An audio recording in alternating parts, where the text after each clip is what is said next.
All right, welcome to the naval news segment for today. We're going to begin with some new naval history being made by the South Korean Navy. They have the first operational air-independent equipped submarine with a vertical launch ballistic missile system. That's right. This is a brand new submarine that they just made. Displaces 3,700 tons, so it's a lot bigger than the one North Korea has, based on the old Romeo modified design. It shoots the Heinmoon 4-4 missile. It can also shoot cruise missiles, so they can add sleeves around these missiles, or sabos, I believe is the proper term, so it fits inside these missile tubes. Yeah, I think it's really, really cool. This is brand new. BrahMos is Indian Naval Systems that somebody put out, and full credit to H.I. Sutton and Naval News for breaking this story yesterday. This is really good journalism by them. All right, let's go back to the piece and read from it. All right, from the piece written by H.I. Sutton. Game changer, AIP submarine has fired a ballistic missile submarine for the first time. And there's a few caveats there that makes this the first time. The first is that it's an AIP submarine, so it's not counting the North Korean ballistic missile submarine that is conventionally powered diesel boat. It's not an AIP, air independent propulsion boat, so that one doesn't count. The second one that I saw a lot of comments on was China has a test submarine that has an AIP system installed, but it is a test platform. It's not an operational deployable ballistic missile submarine like this one is. So this is the first of its kind, the first in a new class of submarines that will go to sea with ballistic missiles on board and be conventionally powered with an air-independent propulsion installed. All right, from the piece, let's just read what Mr. Sutton has to say. He says, the latest non-nuclear submarines are much more stealthy and formidable than previous generations. Now the South Koreans have combined this with a ballistic missile capability. This could foreshadow a new dawn in submarine capabilities. South Korea has test-fired a ballistic missile submarine from its new KSS-III class AIP, air-independent power, equipped submarine. As many observers have note the significance from a geopolitical standpoint. It is important for a submarine technology angle as well. The combination of air-independent power and a conventionally armed ballistic missiles now opens new opportunities to navies. South Korea is the first, but certainly won't be the last. The missile was tested aboard the lead KSS-III submarine, the Dosan and Changho, earlier this month and announced today, being yesterday, This follows recent test of a submerged platform of the Heinmoon 4-4 missile. And what that is, it is literally a barge that is tugged out off the coast, and the barge is submerged and anchored to the bottom, so it's very stable. And it has a silo on the barge, cabled down, tied down, bolted down, and in that is a test missile. They've done that test a couple times, but now they've tested that missile from a submerged position on board the actual submarine that will do patrols with it now.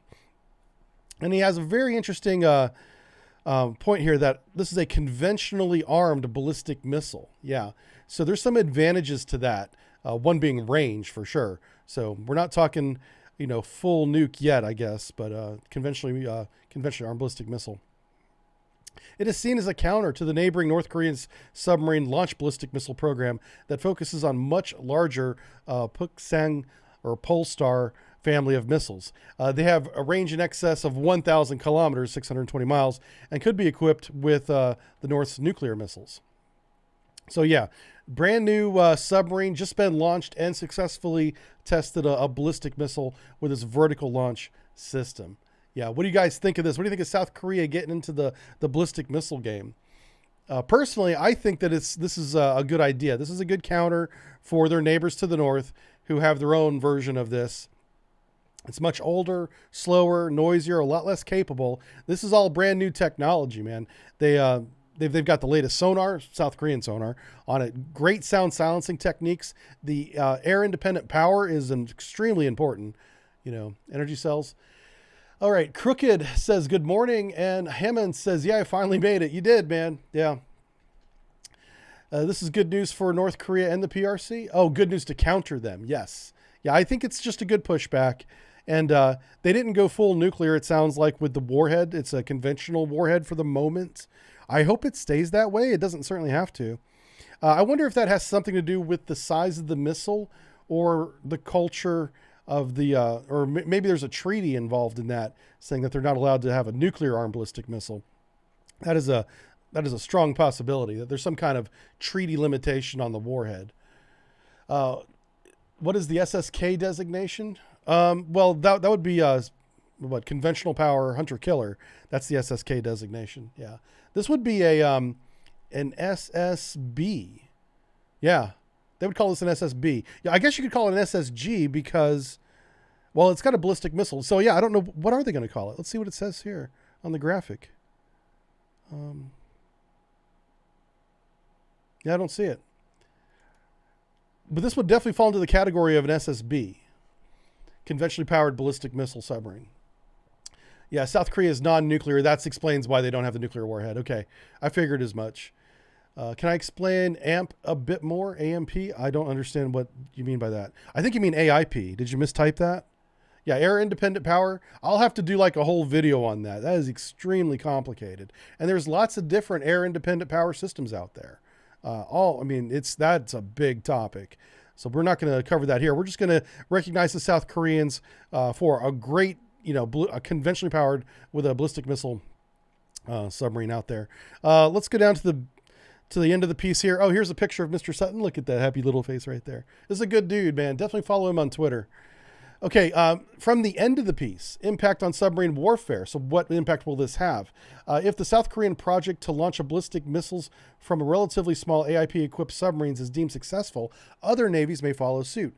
There are rumors that Israel may be looking for VLS on board its latest German-built submarines, and India is thought to be looking for VLS on it in its planned P-7I submarines.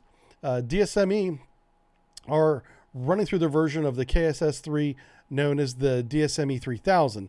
This could carry the BrahMos anti-ship missile, but also potentially small ballistic missiles. So they could put a variety of different weapons on this thing, including anti-ship cruise missiles. Now, here is the caveat. I'll say it again in case anyone missed it the first time. China has technically also tested submarine-launched ballistic missiles from an AIP submarine. There is a single Type 032 King or Jing class submarine used to test new missiles. Yet this is a specific test submarine that is air independent with a submarine launched ballistic missile on board that is cohabitating the hull rather than being an operational platform. And so this Type 032 basically is like the old Typhoon that's still in service. It's only in service to test missiles. It's not a deployable asset. So that's a really important caveat everyone should understand. The test launch, he says, really puts the KSS-III on the submarine map in the respects in that it's the most potent conventionally powered and armed submarine in the world. And at the same time, it does not appear to have sacrificed basic capabilities in the latest generation of AIP submarines. Navies and shipbuilders will be taking note. Yeah, if this becomes successful, and so far it's off to a good start, we could see more of these ballistic weapons, conventional warheads on submarines. Because again, the advantage is range. I do want to give a nod to the WarZone here. They covered the same story, but H.I. Sutton got it first. So I'd recommend that you go to the drive/the WarZone and navalnews.com and read H.I. Sutton's story and the story written by Thomas Nudik over there.